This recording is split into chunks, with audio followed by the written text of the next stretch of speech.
इस महान कार्यक्रम के आयोजक गण, आगंतुक अतिथिगण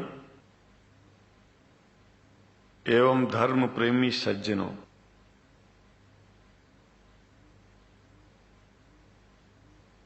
भगवान की जब कृपा होती है तो कभी धर्म की सच्चाई को जानने का अवसर मिलता है। मुसलमानों के बीच में लगातार कई वर्षों से हम जा रहे हैं और भारतवर्ष में एक नई प्रथा का प्रारंभ किया मैंने कि जब जगत गुरु शंकराचार्य भी मुसलमानों के बीच में जाकर के उनके प्रेम को समझ सके और इस्लाम की सच्चाई को जान करके इस्लाम को सारी दुनिया में एक इंसानियत का सबसे बड़ा पाठ सिखाने वाला धर्म मानने के लिए लोगों को समझावे।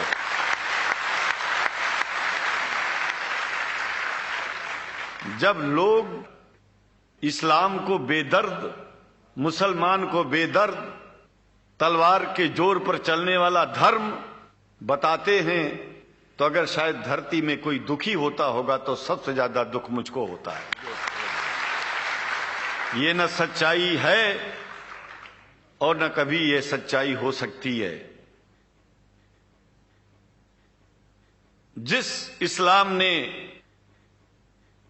पहला कलमा ही कुरान शरीफ का ये बताता है कि नहीं है इबादत के काबिल सिवाय परमात्मा के और कोई, ला इलाहा इल्लल्लाह मोहम्मद रसूल अल्लाह। भला आप बताइए, वेदों का रस निचोड़ करके मोहम्मद साहब ने परमात्मा की इबादत करके परमात्मा के पैगाम को एक ही कलमे में दे दिया। इससे बड़ा ग्रंथ दुनिया में और क्या हो सकता है? अगर कुरान के पहले कलमे को ही पढ़ करके हिंदू अपने धर्म का पालन करना चाहे तो उससे बड़ा धर्मात्मा शायद कोई नहीं होगा। कुरान को हमने गहराइयों में जा करके तो नहीं अनुभव किया, लेकिन कुरान के मानने वालों के हृदय की गहराइयों में जाके देखा कि अगर इस्लाम को पूरी दुनिया अगर स्वीकार कर ले तो इसमें कोई बुराई नहीं है। इस्लाम परमात्मा के द्वारा बताया गया सिद्धांत है। इस्लाम किसी व्यक्ति का अपना नियम नहीं है, अपना सिद्धांत नहीं है। कुछ लोग भेदभाव पैदा करने के लिए इस धरती पर मुसलमानों को बेदर्द कह देते हैं, इस्लाम को बुरा कह देते हैं। मैं कहता हूं उनसे बुरा इस दुनिया में कोई नहीं है। वो शैतान के बच्चे हैं, खुदा के बच्चे नहीं हैं। क्योंकि जहां तक मेरी अपनी पहुंच है, हमने वेदों को पढ़ा, पुराण को पढ़ा, शास्त्रों को, हिंदू धर्म ग्रंथों को पढ़ा। उसके बाद में मुसलमानों के बीच में जाना शुरू किया। हमने मुसलमानों से हाथ मिलाया तो हमारा विरोध किया गया। ये अंडा खाने वालों से हाथ मिलाते हैं, शंकराचार्य कैसे हैं? अरे हमने कहा कि तुम्हारी समझ में नहीं आ रहा है। वो 5 बार इबादत कर लेते हैं खुदा की, तुम घास खाते हो और एक बार भी इबादत नहीं करते हो, तो तुमसे बड़ा अधर्मी दुनिया में कौन है? तुम अपने अधर्म को देखो। किसी के पवित्रता के सिद्धांतों का विरोध करना पहला अधर्म है। आप क्या खाते हैं, कैसे रहते हैं, अगर हमें आप दुखी नहीं करते हैं तो आपसे बड़ा इंसान दुनिया में कोई नहीं है। हम घास खाएं और आपके दिल को चोट पहुंचाएं तो हमसे बड़ा अधर्मी कोई नहीं है दुनिया में। कहने का तात्पर्य सिर्फ एक है कि मैंने ये अनुभव किया है कि ये मैं एक बात जो मैंने देखा है, आप लोगों से जो प्रेम मुझे मिलता है, लोग पूछते हैं कि आप मुसलमानों में क्यों जाते हो, आप तो शंकराचार्य हो। हमने कहा कि भाई मुसलमानों से पूछो कि हमसे इतना प्रेम क्यों करते हैं। वो हमसे जो प्रेम करेगा हम तो जाएंगे। कहा फिर क्या हम प्रेम नहीं करते क्या? हमने कहा कि हम तो तुम्हारे बीच में पैदा हुए और तुम मुसलमानों से प्रेम नहीं करते, इसलिए हम तुमसे प्रेम नहीं करते। मैं आप लोगों के बीच में आकर के एक बात बताता हूं।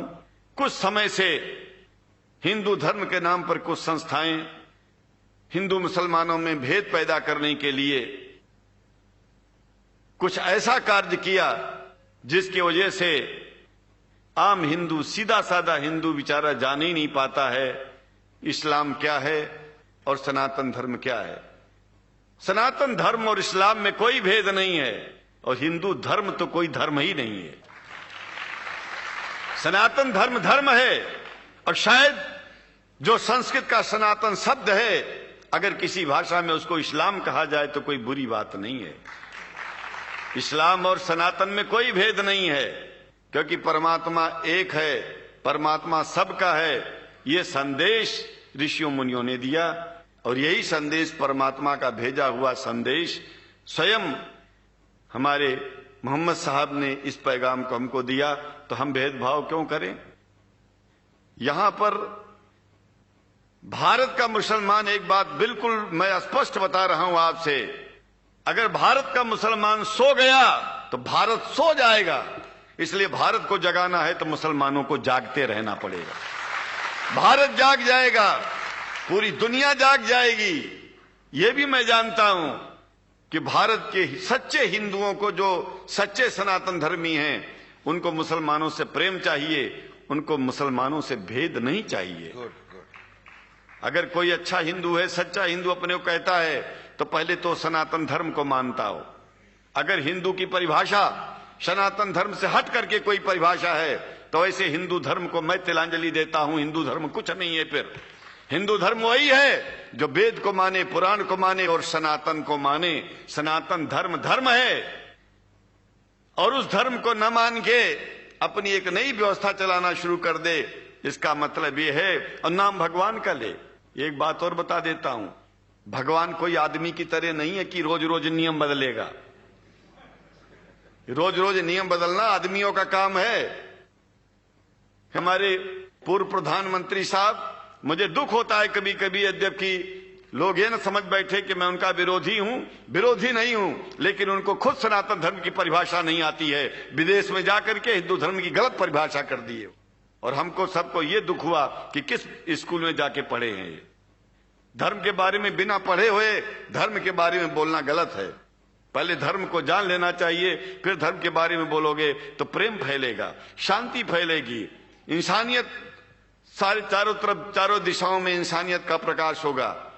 और मैं तो कहता हूं कि अगर शंकराचार्य लोग सब मिलकर के इस विचार में स्थित हो जाएं कि सनातन धर्म वो धर्म है जो इस्लाम से अलग नहीं, इस्लाम वो धर्म है जो सनातन से अलग नहीं, और जो भेद पैदा होता है या राजनीति में होता है, साम दाम दंड भेद, ये राजनीति में है, धर्म में नहीं है। धर्म में है एको ब्रह्म द्वितीयो नास्ति, एकमेव द्वितीयम ब्रह्म ला इलाहा इल्लल्लाह। ये धर्म कहता है, ये धर्म की बात है। इसलिए हम भगवान की आराधना करते हैं, उपासना करते हैं। परमात्मा एक है और परमात्मा बार बार नियम नहीं बदलता कि धरती पर इंसान बदलते जा रहे हैं तो परमात्मा अपना नियम बदलता चला जा रहा है।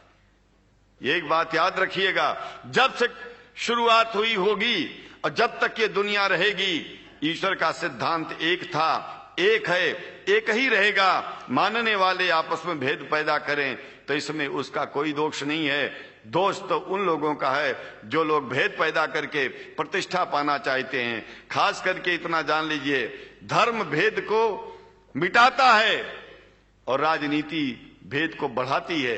राजनीति का स्तर केवल राष्ट्र की व्यवस्था तक है और धर्म पूरे विश्व के लिए है। राजनीति से केवल आप देश का हित कर सकते हैं, लेकिन अगर विश्व का हित करना चाहते हैं तो धर्म की आवश्यकता है। और वो धर्म कुरान में स्पष्ट रूप से अच्छी तरह से समझाया गया है, बताया गया है। हमें हिंदी की कुरान भी प्राप्त है, उपलब्ध है, आज अंग्रेजी की भी मिल गई है। और हम तो चाहते हैं, हाँ, कुरान शरीफ सारी दुनिया में अगर इस ग्रंथ को पहुंचाया जाए और पहुंचाना चाहिए। मैं तो मुसलमानों से एक जरूर बात कहूंगा कि आप लोग एक चीज का ध्यान दें, आपके पड़ोस में जिस भी भाषा को जानने वाला व्यक्ति रहता हो, जिस भी भाषा को, कोशिश कीजिए कि आप इस कुरान जैसे पवित्र ग्रंथ को उसको उसकी भाषा में पहुंचाइए। और मेरी समझ में सारी दुनिया में एक कुरान पहुंचेगा तो सारी दुनिया में शांति होगी, सारी दुनिया में अमन होगा, और सारी दुनिया में ऐसे ही इतने प्रेमियों के बीच में शंकराचार्य को पहुंचने में और बोलने में कोई दिक्कत नहीं होगी, संकोच नहीं होगा। आप लोग भी निडर हो जाइए, आप लोग भी संकोच छोड़िए। हम जानते हैं कभी कभी संकोच में, कभी कभी इस देश के कुछ जो फिरका परस्त लोग हैं उनकी उल्टी सीधी योजनाओं में हम लोग एक दूसरे से मिल नहीं पाते। हम हाथ पसारे हुए आपके सामने खड़े हैं, आए हैं, हम आपको गले से लगा रहे हैं, लगाते हैं, दिल भी मिलाएंगे, गला भी मिलाएंगे, और जरूरत पड़ गई तो आप लोगों के लिए दिल कटाने की और सिर कटाने की जरूरत पड़ जाए तो इस्लाम की रक्षा के लिए शंकराचार्य आपका साथ देगा। क्योंकि शंकराचार्य जानते हैं इस्लाम धोखा नहीं है, शंकराचार्य जानते हैं इस्लाम बर्बादी का रास्ता नहीं है। शंकराचार्य को पता है कि जो वेद में लिखा है वही कुरान में लिखा है, इसलिए हमारा धर्म नहीं छूटेगा, हमारा धर्म और आगे बढ़ेगा। अगर हम मुसलमानों को अपना सगा मानते हैं तो मुसलमान परमात्मा का बनाया है, आदमी का नहीं। हिंदू जो अपने को कहते हैं वो भी जान लें कि वो परमात्मा के बनाए हैं, तो मुसलमानों से भेदभाव करना बंद कर दें और हमारी तरह सबसे प्रेम करें। डॉक्टर लखनार साहब, देखिए मैं अपरिचित था, जानता नहीं था, और मैं बड़ा प्रसन्न हूं कि वो समय निकाले और यहाँ आए। उनको तो मैं धन्यवाद क्या दूं, मैं तो ये चाहूंगा कि परमात्मा उनको शक्ति दे कि हम लोगों को सबको ऐसे ही सुंदर दिव्य बड़ी सभाओं में संबोधित करते हुए और हम लोगों के ऊपर वो स्वयं कृपा बनाए रखें, और हम उनके साथ रहेंगे, जहां भी जरूरत होगी सदा जीवन में उनका साथ देते रहेंगे। इन्हीं शब्दों के साथ जीवन में अब जब भी याद करेंगे, जब तक मेरा शरीर है, हम आपकी सभाओं में आते रहेंगे। ओम शांति ही शांति ही शांति। शुक्रिया, और अल्लाह ताला शंकराचार्य जी को हिदायत फरमाए।